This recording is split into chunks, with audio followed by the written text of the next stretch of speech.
Hi and welcome to a new video on my channel. Today I want to show you how to make this hat that I'm wearing. It is made using Tunisian crochet stitches and it's very quick to work up because it's made with chunky yarn. It is worked like this in rows and you can adapt the size to any length and any width you like. In the description I have provided links to where you can buy the PDF version of the pattern, where you have instructions to make the different sizes. When you buy the PDF version of the pattern, I will donate 50% of the proceeds to the Yarn for Menstrual Health campaign organized by Maureen from Maureen's Shop and Hasita with the help of the African Girl Foundation. If you want to, you can donate directly and I urge you to do it. Their project aims to support 1,000 Kenyan girls by providing them with reusable pads that they can use throughout the year, and I think that's an amazing initiative and I want to contribute. So please go and donate, or if you buy the PDF pattern, I will donate for you. In a separate video, I will show you how to create the embroidery on the hat. So let's get started. To make one of these hats, you will need about 50 to 70 grams of chunky yarn, an 8mm hook. You can use a Tunisian crochet hook with a cable or a regular Tunisian crochet hook and you put a stopper on the end. You also need a pair of scissors and a tapestry needle. And if you want to make the embroidery on top, you need some extra yarn. I have some chenille yarn that I will use here for the embroidery, and I will demonstrate how to do the embroidery in a different video. We begin with a slip knot on the hook. So we make a loop, pick up the working yarn and insert the hook inside. Pull on the working yarn to close the slip knot around the hook. Then we make 24 chains. Make sure you don't pull on the chains while you are making them.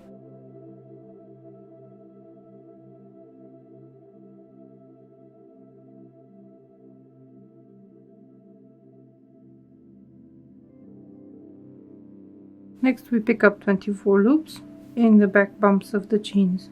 If you'd like to adjust the height of this hat, then you should do it before this step and increase or decrease the number of starting chains. That will increase or decrease the height of the hat.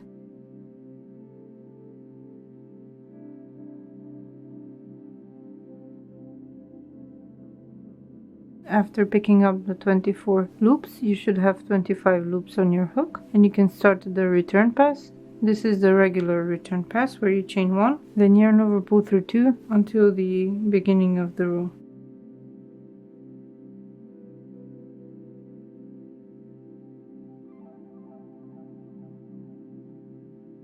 Next we have the brim portion. We have 6 purl stitches. So we bring the yarn to the front and then yarn over, pull up a loop 6 times.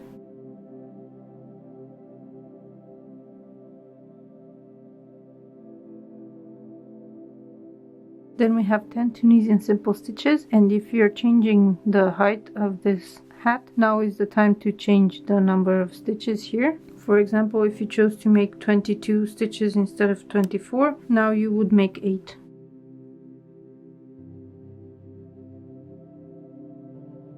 And then we have 6 simple stitches that are part of the crown.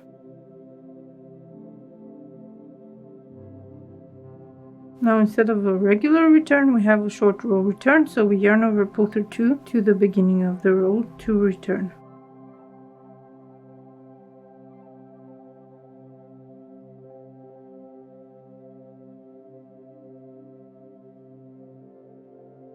For row 3, you have simple stitches in the brim again, the 6 simple stitches. Then 10 stitches in the middle. Again, if you've changed the size of the hat, now is the time to make the different number of stitches in the middle. And then you have 4 more stitches in the crown part of the hat. So you will stop 2 stitches before the end of this previous row. Then again we have a short row return, so yarn over, pull through 2 to the beginning of the row.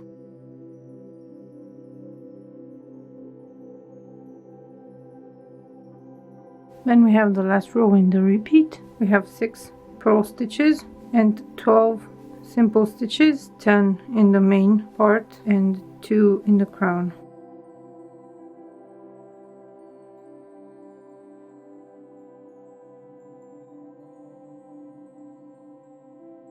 And this is another short row return. We yarn over, pull through 2 to the beginning.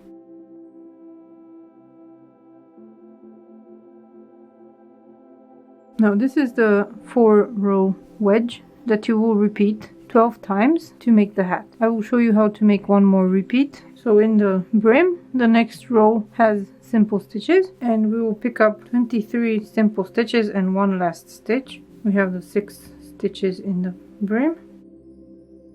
Then we have 10 stitches in the main part.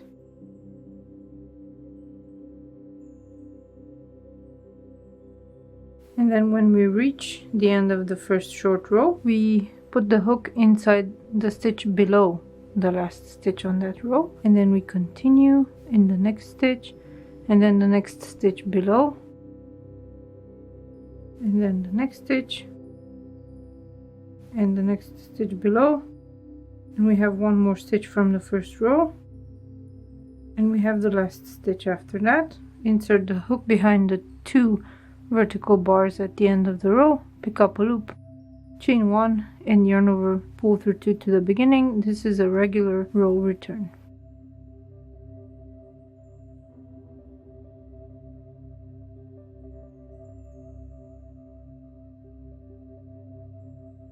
This way you have no gaps where the short rows are, just a beautiful increase here. Next we have 6 purl stitches and then 16 simple stitches. This is a repeat of row 2.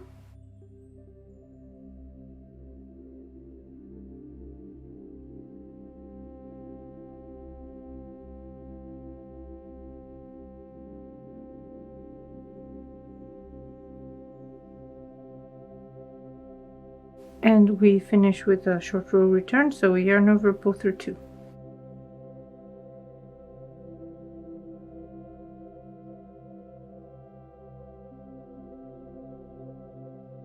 Next we have a row 3 repeat, so we have the 6 Tunisian simple stitches plus 14, which is 20.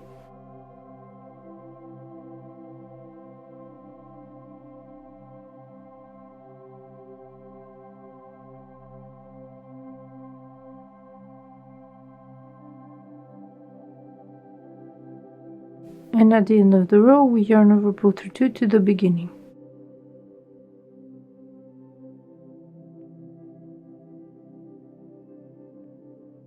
Now the last row in the repeat starts with 6 purl stitches and continues with 12 simple stitches.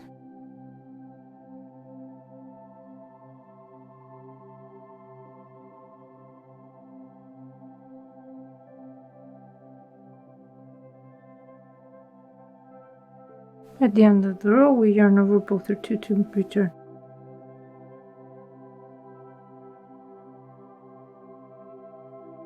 Now you will continue repeating this 4-row sequence 10 more times, or as many times as you need to reach the size that you need in width. You can increase or decrease a multiple of 2 rows, and always stop after a repeat of row 2 or 4 where you have the purl stitches. I will make 10 more repeats of this pattern, and I will see you at the end where I will show you how to seam this up.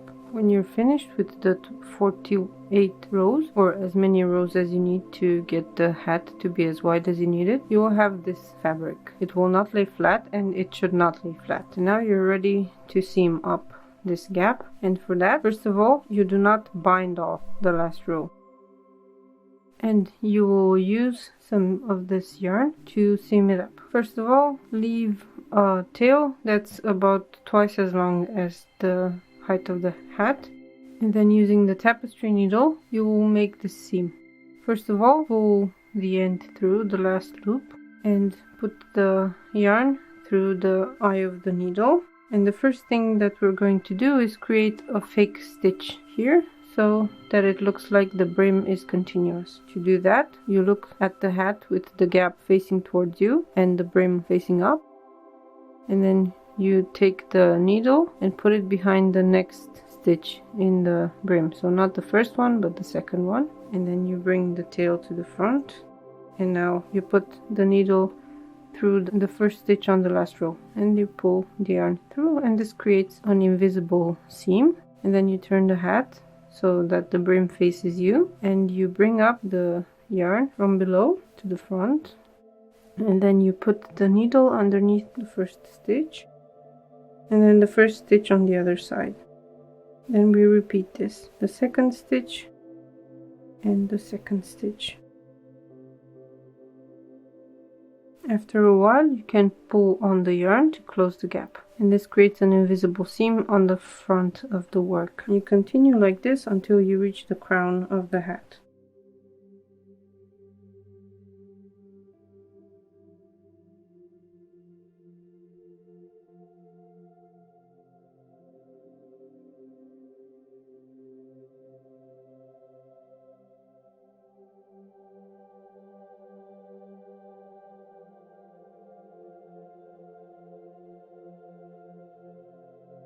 When you reach the top, first of all pull on the yarn and then pull a bit on the hat to loosen up the yarn so that all the hat has the same elasticity throughout. And then when you reach the gap at the top, you have a few options. You can close this gap, or you can leave it as it is, or you can put a pom-pom. It's your choice. I will close it because that's what I do. If you want to just leave it as it is for a ponytail, you can create another invisible stitch here and then weave in the end. But if you want to close up the gap, you will go with the needle from the front to the back through all of the stitches in this area.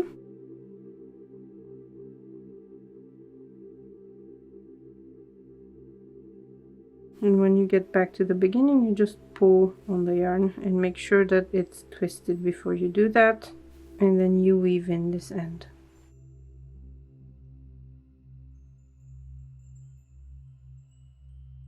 You can weave in the ends here on the inside of the hat. This is what the seam looks like from the inside. If you like the look of the hat like this, then you can create a seam that goes towards the other side, and then you can wear the hat like this. It looks nice like this as well. Just make sure that the seam is on the side that you don't want to be seen. This is the finished hat, and if you want to add an embroidery motif, you can do so now.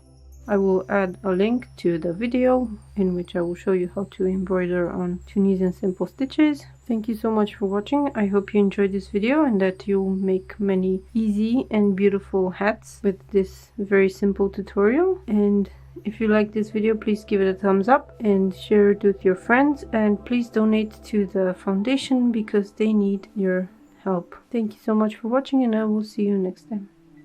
Bye!